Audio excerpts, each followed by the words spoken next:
잠은 잘 자십니까? 지금 감정이 어떠세요? 오늘의 느낌은 어떻습니까? 그리고 누워서 그때 당시 사진을 보여주세요. 참혹하고 끔찍한 재난 현장에서 가까스로 살아나온 생존자들. 그들의 평범했던 일상은 그날 이후 달라졌습니다. 꿈을 자주 꿨어요. 사람들 구하는 꿈을. 내가 조금 더 힘이 세서 몇 사람들을 구했으면 어땠을까라는. 또 제가 살아나온 게 막 죄스럽고 미안하고. 그때부터 능일군 사는 것이 베란다에 내려다보고 있어. 딸님이 집이 그때 15층이었어요. 여기서 떨어지면 죽겠지? 그런 생각도 했지요.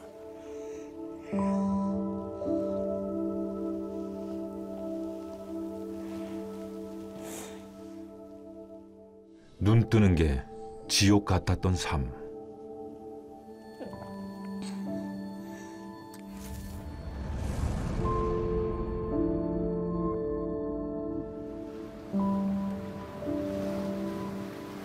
우리는 이제 생존자들의 이야기를 들어보려 합니다.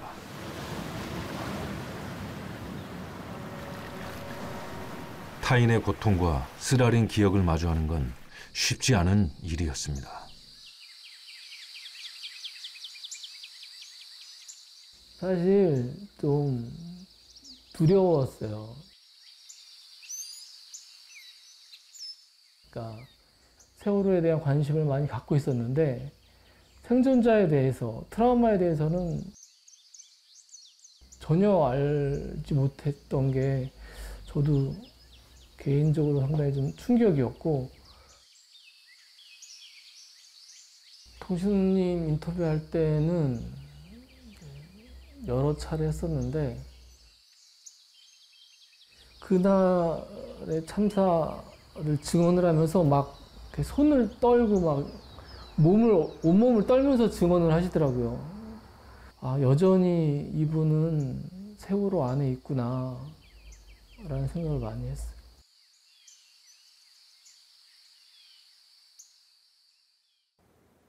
아직도 그날의 기억에 갇혀 사는 김동수 씨.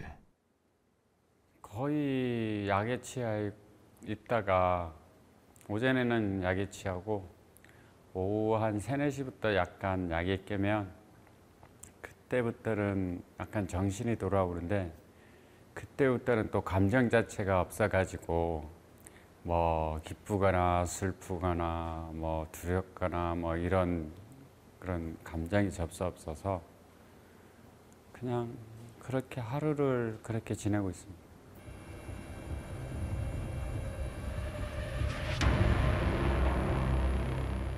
(2014년 4월 16일) 오전 8시 49분 476명의 승객을 태운 거대한 배 한 척이 진도의 깊은 바닷속으로 가라앉기 시작했습니다. 삶과 죽음을 넘나드는 필사의 탈출이 계속되는 그때 시시각각 침몰해가는 세월호 속으로 걸어 들어가는 파란 바지의 남자 김동수 씨입니다. 그 남학생 마지막 학생한테 지금 거기 사람이 있냐고 하니까 아무도 없다고 했어요. 그래서 아무도 없다고 해서 중간에서 도와주는 분들도 다 올라오고 우리도 이제 있던 분들은 다 뒤로 가서 위로 해서 헬기 타고 뒤로 가서 배 타고 나가는 중에 저도 이제 나오려고 하는데 저쪽에 남학생 하나가 빨리 뛰어오면서 아저씨 이리 와보세요. 큰일 났어요. 가보니까 그때는 홀 안인데 3층, 4층에 사람들이 가득 있는 거예요. 마치 아비규환의 전쟁터 같았던 중앙홀. 배가 쓰러졌으니 이렇게 절벽이 된 거죠. 배가 직각으로 기울어지며 홀로 가는 길은 낭떠러지가 되었습니다. 그래서 제가 또 가서 그 소방호수 썼던 거를 가져와서 거기 홀에 던져가지고 기둥에 묶어서 하는데 자신의 생사조차 알 수 없었던 순간 기꺼이 소방호수를 연결한 김동수 씨. 그에겐 망설일 이유도 겨를도 없었습니다. 올 안에 제일 우선 나오실 분들이 나이 드신 분이었어요. 그분들이 젊은 분들은 가서 빨리 구조해주면 자기네 나갈 수 있다. 그래서 먼저 가시라. 뒤에 있는 분들 계속 보내줬었거든요. 호수를 잡고 하나둘 호를 빠져나온 학생들.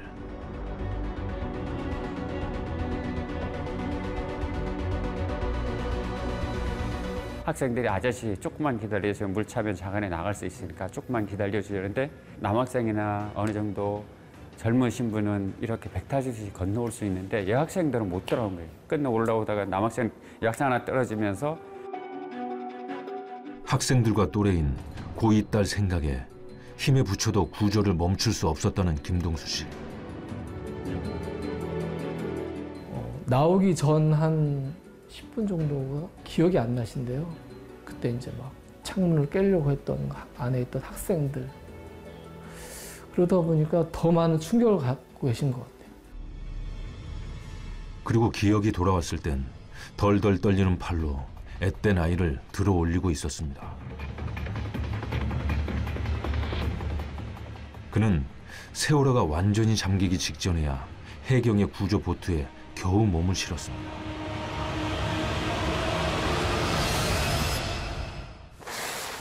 하지만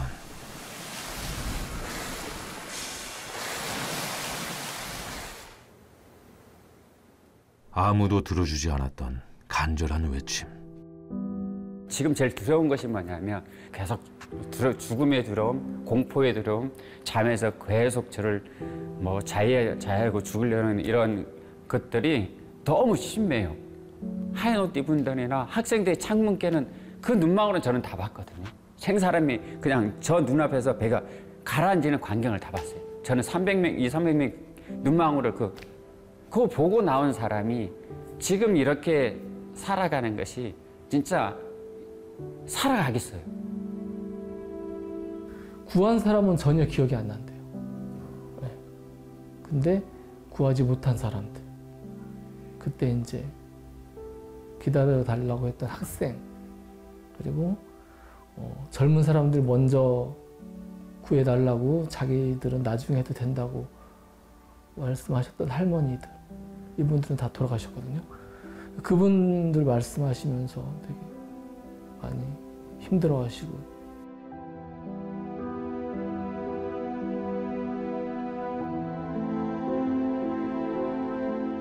20명이 넘는 학생을 구하고도 더 구하지 못한 자신을 끝없이 자책했습니다.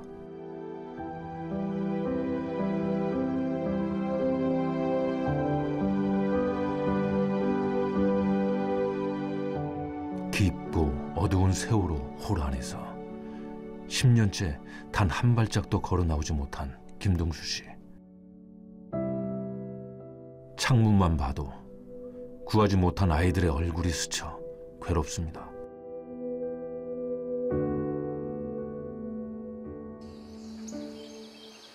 세월호에서 살아나왔지만 여전히 살아가는 게 고통스럽고 죄인 같다는 파란 바지의 의인. 그때는 무슨 트라우마 뭐 이런 것도 생각 안 하고 그냥 남편이 살아왔으니까. 아는 지인이 그때 저한테 뭐라고 했냐면 형님 잘 지켜보라. 트라우마가 나타난다 이렇게 얘기한 거예요. 그래서 제가 트라우마? 김동수가 저렇게 운동도 잘하고 신앙심도 좋은 사람이 에이 무슨 트라우마. 솔직히 비웃었어요. 남편은 그날 이후 달라졌습니다. 결혼 생활 내내 단 한 번도 볼 수 없었던 남편의 낯선 모습을 매일 마주해야 했다는 아내.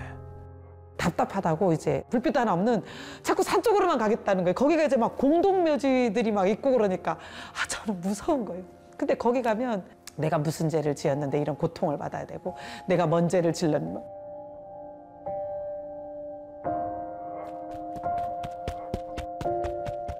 세월이 흘러도 잊히지 않는 세월호의 기억이 그를 자꾸만 그날로 데려갑니다. 혼자만의 생각에 사로잡혀 있는 거예요. 핸드폰도 밖에 놔두고 TV도 안 보고 그 옷방 어두침침한 곳에 불도 안 켜고 제가 다 출근해버리면 나와서 겨우 밥이나 먹고 그다음에 저희가 오면 또 방에 들어가 버리고 이렇게 있으니까 너 불안해서 안 되겠어. 뭔가를 해야 되겠어. 이렇게 하루 중에 가장 많이 내뱉는 말이 이제 불안하다인데 10년이 되었지만 여전히 악몽과 불면증에 시달리는 김동수 씨. 그는 결국 스스로를 상처내기 시작했습니다.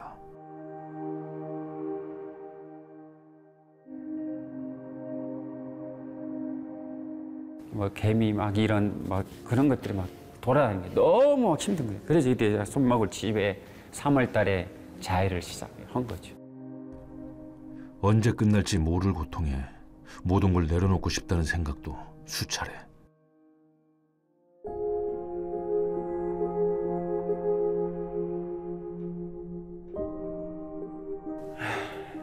큰딸이 제일 힘들었죠. 큰딸은 그 아빠 그거를 동생한테 안 보여주려고 그 어디 바닥 이 피 덩덩된 거를 혼자 다 닦았어요.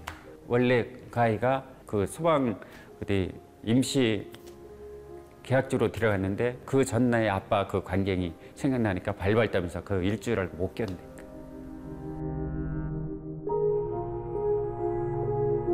성실하고 책임감 넘쳤던 남편. 무뚝뚝했지만 늘 두 딸이 먼저였던 딸바보 아빠는 그날 이후 언제 터질지 모르는 시한폭탄이 되었습니다. 매일이 긴장과 불안의 연속인 가족. 저 같은 사람은 언제 터질지도 언제 어떤 행동으로 갈지도 모르는 사람이죠. 쉽게 말해서. 진짜 가족들이 너무 두려워했어요. 제가 막 어떨 때는 화가 나면 아빠는 왜 저렇게 막 식탁을 깨고 막 집에 때려부수고 막 분노를 내고 하면 아빠는 왜 저러는데 진짜 이해를 못하겠다 하면 또 딸이 아빠는 이해하려고 하지 마. 그냥 있는 그대로 받아들여야지. 남편이 나쁜 짓을 한 게 아니잖아요. 저 사람은 그냥 그 소중한 생명을 구했는데 더 구하지 못했던 죄책감 때문에 하는 거기 때문에 이해하려고 많이 노력은 했어요. 생존자와 가족이 짊어진 상처의 무게, 고통의 깊이를 그 누가 감히 이해할 수 있을까? 평범했던 한 사람의 삶과 일상을 송두리째 바꾼 트라우마. 트라우마를 보통 우리가 이해할 때 나도 트라우마 받았어, 뭐 직장에서 트라우마 받았어 이렇게 흔히 얘기를 많이 하거든요. 트라우마가 정말 끔찍한 일을 겪는다고 이해하고 많이 나도 겪었다고 보지만 트라우마는 그 일을 겪고 나서 내 인생이 변합니다. 내 삶이 달라져요.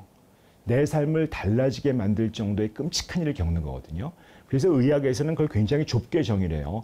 죽음, 정말 심각한 부상, 성폭행 이 정도로 좁게 정의를 하거든요. 그래서 PTSD를 이제 풀어서 말하면 포스트 트라우마틱 스트레스 디소더인데요. 그러니까 트라우마 사건 이후에 나타나는 어떤 스트레스성 질환이다. 그래서 이제 이런 트라우마 사건을 겪은 이후에 어떤 특징적인 증상들이 나타날 때 저희가 외상후 스트레스 장애, 이제 PTSD라고 부릅니다.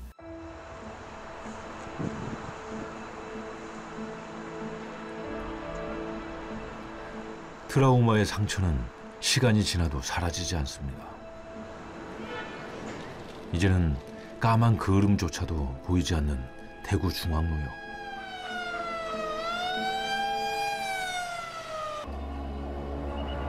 (2003년 2월 18일) 오전 9시 53분. 여느 날과 다름없던 출근길에 사람들로 붐비던 지하철역은 지옥으로 변했습니다. 처지를 비관한 한 남성의 방화로 192명이 목숨을 잃고 151명이 다친 대구 지하철 화재 참사. 벌써 21년이 지났지만 참사가 남긴 흉터는 쉬이 아물지 않았습니다. 83살의 전육남 할아버지. 그의 삶도 2003년 멈춰버린 지하철과 함께 그날에 멈춰 서 있습니다. 시간이 뭐 얼마나 흘러간지 몰라. 지금도 그 생각하면 내가 살고 있는 게 지금 그 악몽에 살고 살아가는 거지.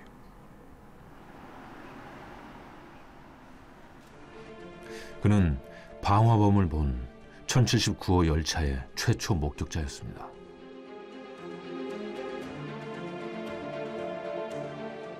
라이터를 켜길라 당신 와 불을 켜느냐 하니 주춤하고 다시 호주문이 이었다고요. 그리고 열차가 중앙로역에 들어선 순간 인화 물질을 뿌린 뒤 불을 붙인 방화범.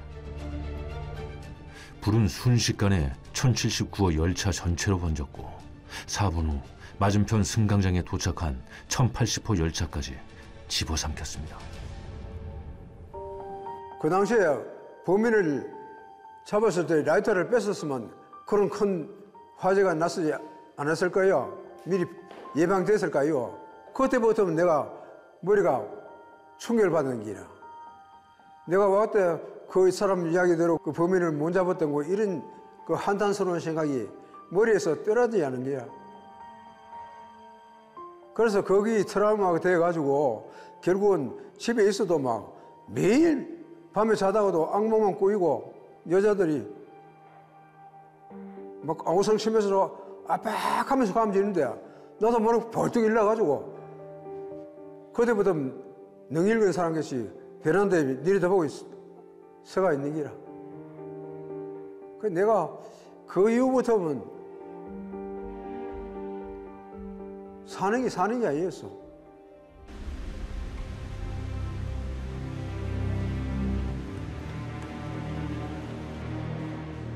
잊고 싶었지만 결코 잊을 수 없었던 그날.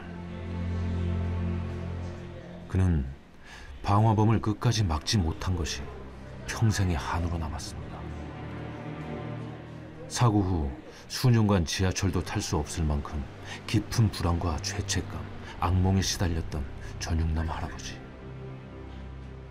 나도 모르게 그 지하철 타면 혹시나 또 부상사가 일어날까 이래 그 우려하는 마음이 자꾸 생겨가지고 그 사람들 살피게 되겠더라고. 좀 수상한 사람이 있으면 무토이나 뭐 이상한 거 있으면 그 사람 따라가는 기라. 불장난을 하는가 이런 생각이 막 생각이 들어가. 그 사람 끝까지 따라간다.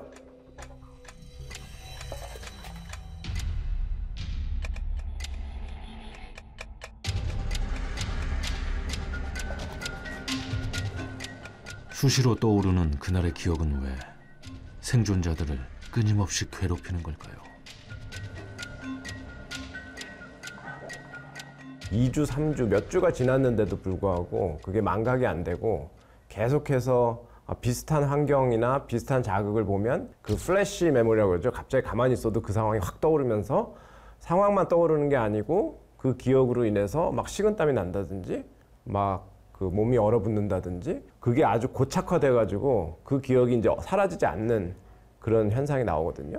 이제 이 전전두 피질이라고 하는데 프리프론탈 콜텍스라고 하는데 저희 앞쪽에 이마 앞쪽의 영역에서 편도체가 활동을 하려고 그러면 억제를 합니다. 그러니까 억제 시그널을 보내요. 그래서 지금 아니야 이거 뭐 그때하고 상관없는 거야 이거는 하고 억제 시그널을 보내서 자기가 이제 그런 마치 공포스러운 상황에 직접 있는 것 같은 반응을 부적절하게 하지 않게 이제 조절을 하는데 PTSD 환자 같은 경우에는 지금 어떤 이유에서건 그게 조절 능력이 상실됐다고 보면 될 것 같아요. 옆에서 볼 때는 왜 그러지? 저거 끔찍한 일은 지나갔고 지금은 너 안전한데 왜 그러지? 라고 옆에서 볼 때는 의아할 수 있지만 당사자 입장에서 보면은 지금 트라우마를 겪는 거예요. 지금 매일매일 사고가 나는 거죠. 순간순간 사고가 나는 거기 때문에 내 뇌는 사고를 반복 경험하고 있다. 이렇게 이해하시는 것이 맞을 것 같습니다.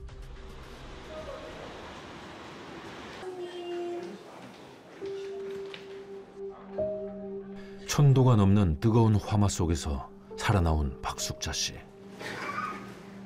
그녀는 그날의 사고로 목소리를 잃었습니다. 21년간 11번의 기도 확장 수술을 받았지만 여전히 예전의 목소리는 나오지 않습니다.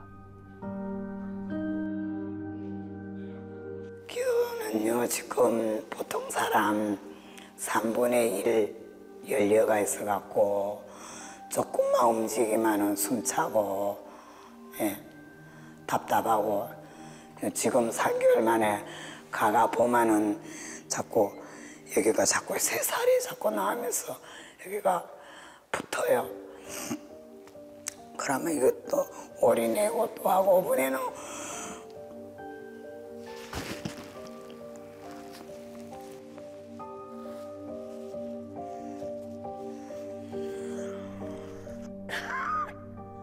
5분마다 피고름 섞인 가래를 뱉고 기침을 하는 탓에 정상적인 생활이 불가능한 박숙자 씨.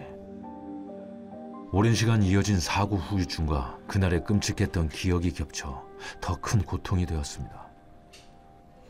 7살에 사고 나가 지금 20년 넘게 계속 가니까 처음에는 살아났다고 감사하다고 막 했는데 지금은 너무 길게 가니까 그게 너무 속상하고 힘들었어요. 이렇게 하니까 내가 그 생각이 나가 눈물이 났어. 빠듯했던 살림에 한 푼이라도 더 벌기 위해 아픈 몸을 이끌고 일터로 향했던 박숙자 씨.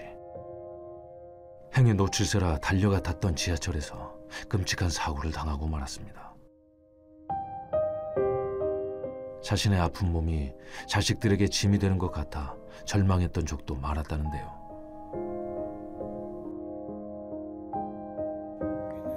저는 지금은 병원 가면은 수술하고 이럴 때 마취하면은 막 그대로 싹 눈 감고 모르잖아요.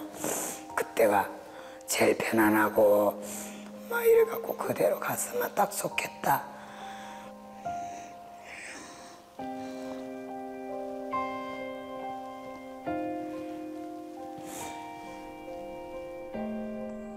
기약 없는 고통에 비관과 절망을 거듭했던 21년. 긴 세월은 그녀의 마음마저 피폐하게 만들었습니다. 굉장히 고통이 심해요. 최근에 편안함을 좀 느끼시냐, 어느 순간에 편안하시냐고 여쭤봤을 때 그분들은 한순간도 편안하지 않다라고 대답을 하십니다. 저희가 치료를 해나가면서 이제 트라우마 기억을 다루기 때문에 항상 어떤 단서들이 나타나고 뭐 이분들이 또 어떤 치료적인 경과를 보기 위해서 지금 이 순간의 고통이 0점에서 100점 사이 몇 점이냐라고 여쭤보면 트라우마 사건에 대해서는 항상 다들 100점이라고 얘기를 하십니다. 그러니까 우리가 겪을 수 있는 최고의 고통을 얘기를 하시는 거죠. 그날 이후 극심한 트라우마를 겪고 있다는 천안함 생존자 전준영 씨. 잠이요? 잠. 그거 좀 어려워요. 잠.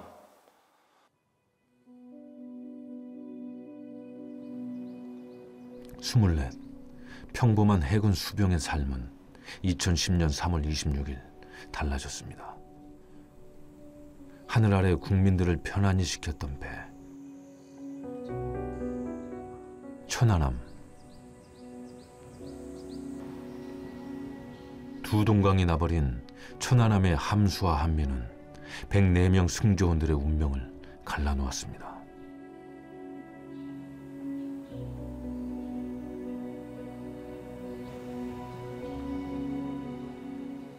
여기는 이제 한미라고 해서 뭐 여기서 전사자가 많이 남았으니까 이 공간 안에 있었을 거 아니에요. 사병의 식당과 침실이 몰려 있었던 배 뒷부분 한미. 이곳에 있었던 승조원들은 대부분 전사자가 되었습니다. 그분들한테 너무 미안하고 특별한 이유가 아니야. 그냥 같이 나올 수 있었으면 참 좋았을 텐데 우리만 살아서 너무 미안하고 평생 미안해할 것 같습니다. 그리고 또 여기를 볼 때는 여기서 어떻게 살았지? 종이장처럼 구겨진 천안함. 준영 씨는 아직도 그날의 일이 믿기지 않습니다. 이 상태였는데 살았구나. 살 수가 있었구나. 또 여기 이 위치에 있던 전우가 있다고는 알고 있는데 빵 하고 정신 잃고 다시 정신 차려보니까 실내였는데도 달빛이 보였다 하더라고요. 거대한 폭발음과 함께 반토막 난 배 사이로 뜬 달빛. 14년 전 3월 긴박했던 서해 밤바다를 짐작케 합니다. 참혹하고 처참했을 전우들의 모습이 아른거리는 준영 씨. 당시 천안함 함장이었던 최원일 예비역 해군 대령은 그날의 일을 노련히 기억합니다. 그 함교 당직 사관인 대위가 21시 30분 기상 보고 드리겠습니다. 바람이 어떤 방향이고 이렇게 보고를 마치는 순간 쾅 하면서 제 몸이 붕 떠서 오른쪽으로 처박혔습니다. 배는 급격하게 기울어졌고 북한 잠수정에 기습적인 어뢰 공격으로 순식간에 벌어진 일이었습니다. 저 뒤로요! 저 뒤로 가라고! 뒤로! 크게 뭐가 사고가 났다는 생각이 들었거든요.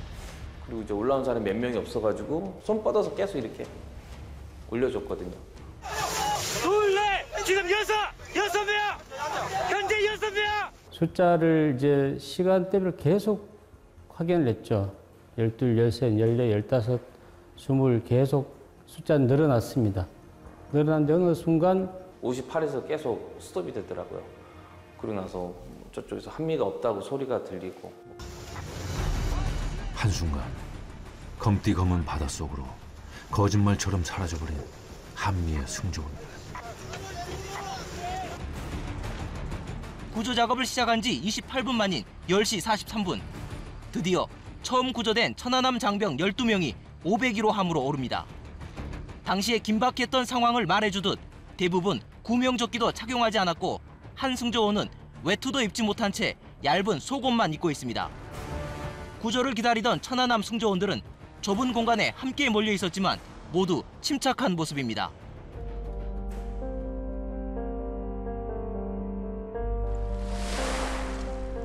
침몰 20일이 지난 4월 15일 해저에 있던 한미 인양을 시작으로 9일 후엔 함수가 인양됐습니다. 인양된 한미에선 장병들의 시신 수습이 이어졌습니다. 꼭 살아 돌아올 거라는 신락 같은 희망이 절망이 된 순간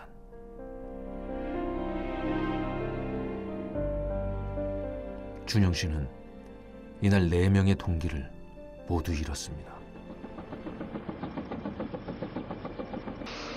저랑 같은 직별인 동기 이용상, 그리고 병기의 이상민, 그리고 조리 2명 이상희, 이재민 이렇게 돼 있었죠. 헬기 타고 시신이 이송되고 그때부터 진짜 죽었구나. 저는 그렇게 느꼈던 것 같아요. 그래서 그때부터 계속 울었던 것 같아요. 네.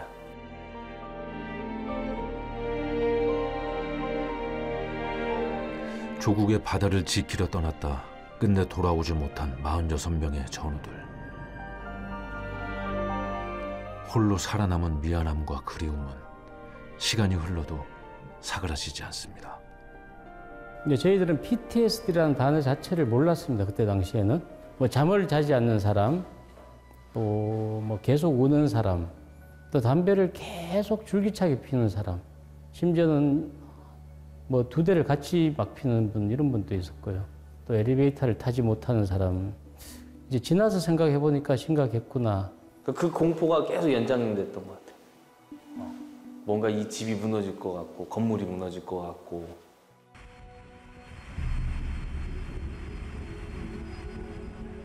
(58) 명의 생존 장병은 그날 이후 대부분 트라우마에 시달렸습니다.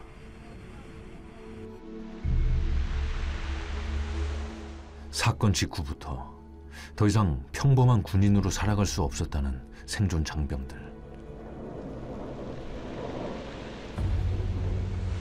선체 인양하고 시신이 올라오면은 시신 감별하러 가라는 명령이 떨어졌고, 근데 너는 병장이기 때문에 다 알 거다, 사람을. 그래서 전 절대 안 가고 싶습니다. 그러니까 알았다 하고 함장님이 그때.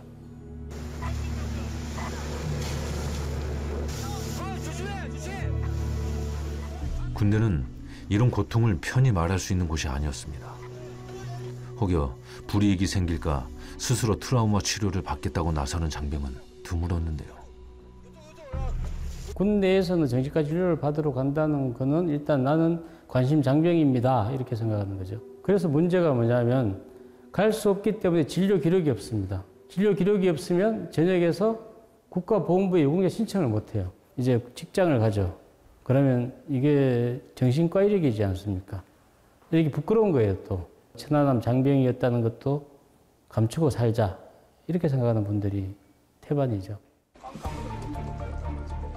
생존 장병들의 트라우마를 악화시킨 일은 피격 사건 13일 후 벌어졌습니다.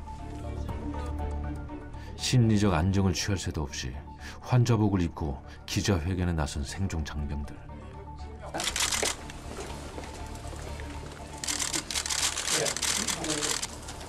정신적 사고 후유증의 가능성이 중정도. 저희가 보통 운동할 때는 소공 내의와 반바지를 입고 합니다. 그래서 아마 운동을 했을 거면 복장이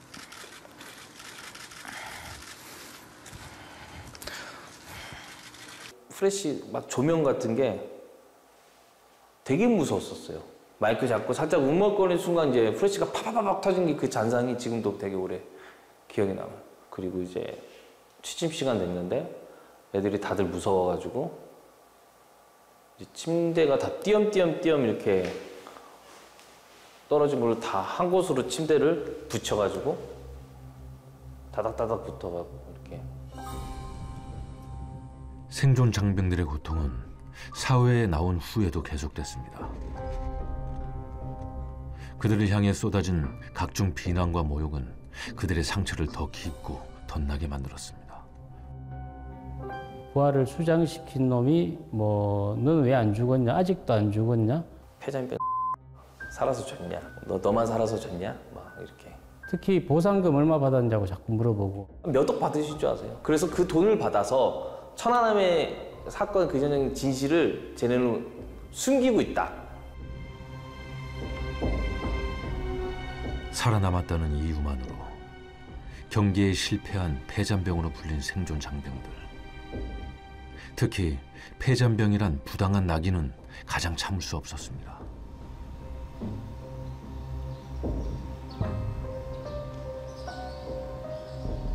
열이 받아서 옷장 열어가지고 옷장에 있는 옷을 막 뜯어서 하든가 아니면 내가 입고 있는 옷을 막 이렇게 찢든가 제가 쓰고 있는 안경을 이렇게 막 부러뜨려가지고 던지든가 손에 뭐가 짊어져 있으면 막 던지고 그래도 문도 몇 번 부셔먹고 그래서 그거를 또 아이들한테 모습을 보여주면 안 되는데 그런 모습을 또 아이들한테 좀 자주 보여줬던 것 같고 화가 나면 분노를 막 못 참고 막 풀었던 것 같아요. 생존 장병의 실태조사 연구를 진행했던 김승섭 교수는 여전히 많은 생존 장병이 고통과 고립 속에 살아가고 있다고 말합니다. 가장 잔인한 상처들은 악의 없이 행해지는데요. 생존 장병 2명이 배에서 모여있자 지나가던 어떤 군인이 너희들 모여있지 마라, 배 가라앉는다. 이런 식의 이야기를 한다든가.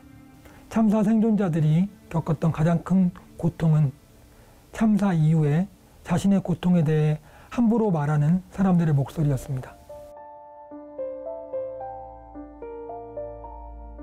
생존자들을 향한 비난과 혐오는 사건 사고를 가리지 않고 이어졌습니다.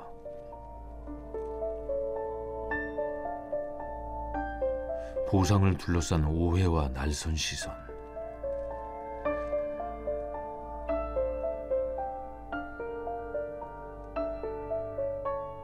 이제 지겹다, 그만하라 말하는 사람들.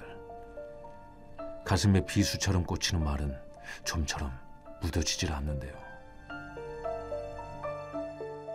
막 위원비들이 막 하면은 저는 거기서 막 이제 정신이 막 돌거든요. 칼 있으면 칼로 그냥 막 배 진짜 하고 막 하고 싶은 그런 충동도 있어요. 이 사회는 생존자가 감싸주는 사회가 아니에요.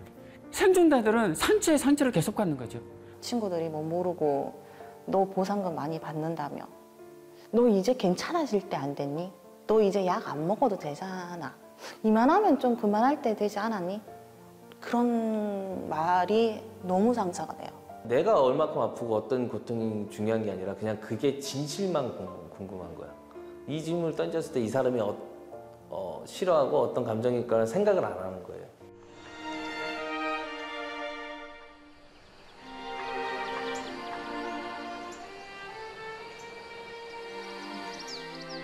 풀이 무성한 빈터에 우두커니 멈춰 서 있는 파란 트럭 한 대. 화물기사 양인석 씨는 세월호 참사 이후 이 트럭을 몰고 전국을 달렸습니다.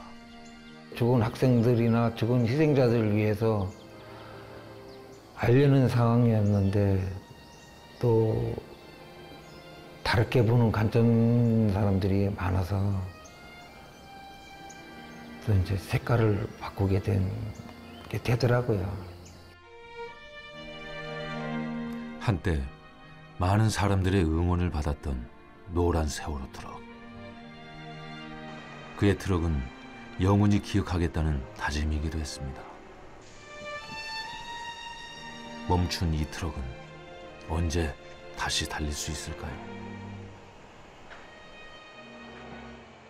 사실 트라우마 사건 그 자체는 많은 분들이 극복을 해내십니다. 그런데 그 이후에 벌어지는 일들에서는 굉장히 많이 무너지세요. 그 트라우마를 자꾸 시간이 지나면 괜찮아지는 문제, 트라우마를 가지고 유난 떠들고 있다고 보는 그런 시각들, 트라우마를 겪고 있는 사람들에 대한 몰이해가 아직도 너무 심각하다 이렇게 보고 있습니다. 그래서 전 국민이 다른 사람의 마음을 존중할 줄 아는 사회가 되어야 우리 국민들의 트라우마 감수성이 올라갈 수 있을 것이다 이렇게 봅니다.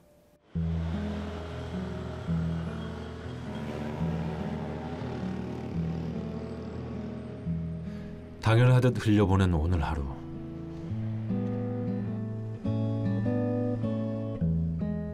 이 하루는 트라우마를 겪는 생존자들이 바라는 가장 평범한 하루입니다. 안녕하세요. 어서 오세요. 자그마한 카페에서 커피를 내리는 준영 씨. 그는 기적이라는 이름으로 다가온 이 평범하고 소소한 일상을 오늘도 꿋꿋하게 살아내고 있습니다. 이거 엄청 잘 나와. 사실처럼 나와. 쩐다. 안녕하세요. 얘 왜 이래? 이럴 때 찍는 거야. 이거 시험 잘 봤어? 아, 싫어. 아니야? 도망치려다 걸렸어요. 아, 진짜 왜 이래? 멋지. 미안했네.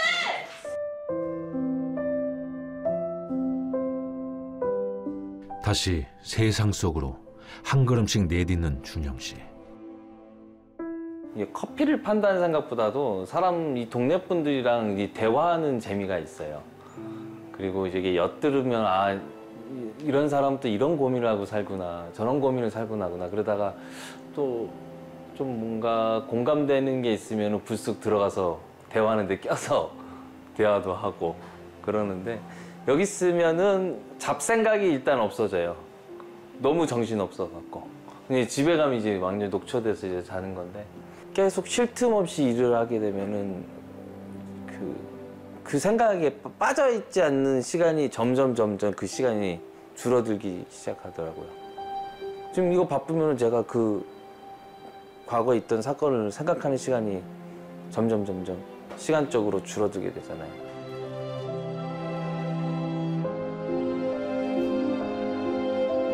그는 전사한 46명의 전우들 목까지 힘껏 살아내겠다고 다짐하고 또 다짐합니다. 본인들은 너무나 이미 노력하고 계세요. 그 고통을 원하는 사람은 아무도 없습니다. 그 고통을 이제 줄이기 위해서 저는 연결감을 항상 강조를 많이 해요. 왜냐면은 트라우마 사건이라는 거는 이를테면 사람을 굉장히 외롭게 하거든요. 아무도 믿을 수 없게 만들고. 그런데 그럴 때 누군가 옆에 있어줘야 됩니다. 옆에서 나를 응원해주고 소위 고통의 곁에 있는 사람들이 많을수록 나는 견딜 수 있는 힘이 생기고 말하자면 세워줄 수 있는 사람이 있을 때 우리가 잘 지내거든요. 그런 진정성을 받았을 때 트라우마 경험자와 생존자와 유가족들은 내가 위로받았구나라고 느끼고 울분이 없어지기 시작하는 거거든요.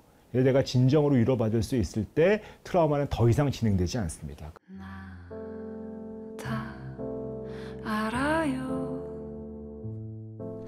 파란 바지의 의인 김동수 씨는 어느 세월호 생존자의 이야기를 들려주며 10년째 외침을 멈추지 않습니다.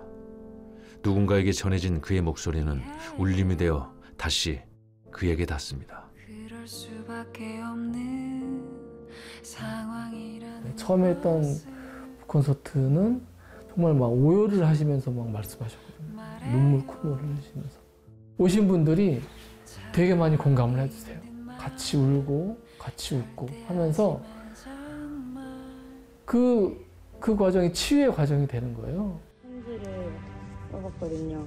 그래서 미안해질지 모르겠지만 좀 잘 간직해 주시고 항상 동백 작은 학교가 응원하고 있다는 것을 알아주셨으면 좋겠습니다.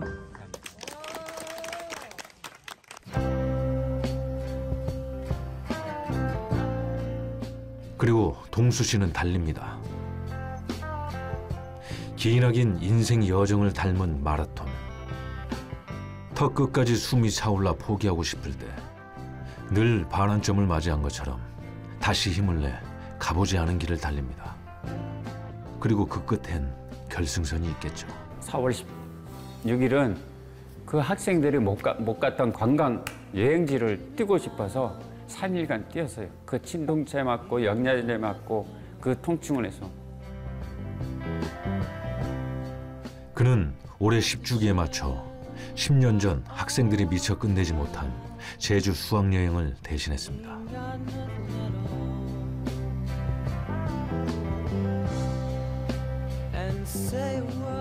그 더운 태양볕에 그 20-30km를 왜 저렇게 뛸까 싶은데 그게 그 사람만의 고통을 이겨내는 방법이라고 생각이 되니까 저도 그냥 공감해주고 있어요.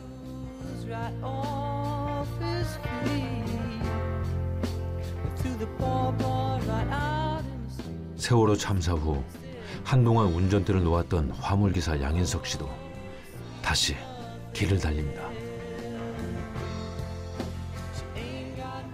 처음에 세월호 사건 이후로는 운전을 못했어요.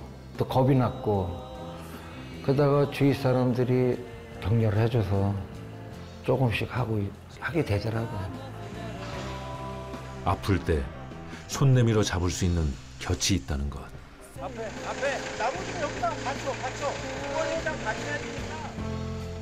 그 자체만으로 큰 힘이 되는 생존자들. 그러니까 무조건 가만히 있으면 안 돼요. 그 주위에서 사람들이 많이 도와줘야 돼요. 항상 즐거운 얘기를 하고 어떤 대화든 같이 해야 치유되는 것 같아요. 엄청난 재난의 현장에서 겨우 살아남았을 때도 하루하루를 아슬아슬하게 버티며 살아갈 때도 당신은 결코 혼자가 아니었습니다. 이제는 그 고통의 곁에서 그들의 목소리에 귀 기울이고 그날을 함께 기억하는 것이 우리의 몫으로 남아 있습니다. 특히 사회적 참사, 사회적인 그물망의 잘못으로 인해서 어떤 사건이 벌어졌던 것들이 분명한 사건에 대해서는 국가가 책임을 지는 것이 내가 이 사회에 속해져 있다는 것들을 믿을 수 있고 이 사회에서 든든하게 살아갈 수 있는 어떤 배경이 되는 거거든요. 내가 개인의 잘못으로 한 게 아닌 경우에는 사실은 국가와 사회가 책임을 분担하는 것이 맞다고 봅니다. 특별하지 않은 사람들, 생존자들이 바라는 평범한 세상은 어떤 모습일까요? 저는 제 꿈이 우리 아이들이나 유자녀들, 유가족분들, 생존자들 전부 다 어디 가서 난 천안함 생존자입니다. 이 정도는 말을 할 수 있는 세상이 됐으면 하는 생각을 갖고 있거든요. 언제 어디서든 누구에게나 일어날 수 있는 재난 참사. 트라우마를 겪는 생존자들의 목소리는 이 사회에 묵직한 물음을 던집니다. 불행이 되풀이되지 않게 우리는 무엇을 해야 하는지, 또 다른 비극이 닥쳤을 때 어떤 사회를 만들어야 하는지, 그리고 우리 사회가 이제 그들에게 어떤 말을 건넬 것인지 말이죠.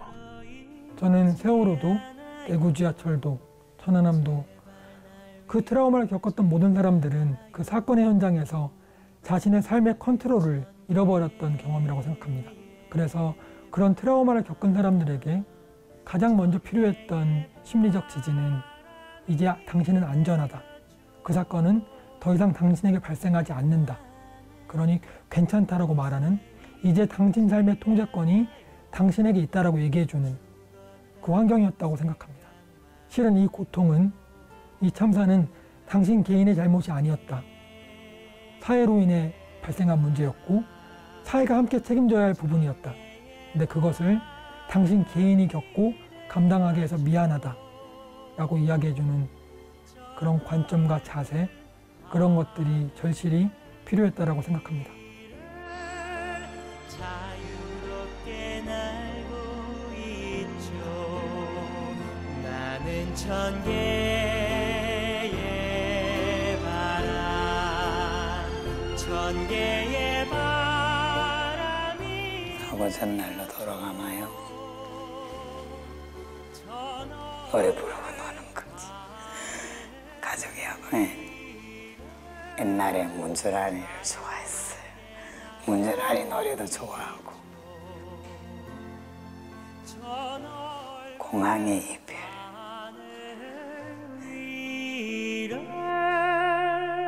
자유롭게 날고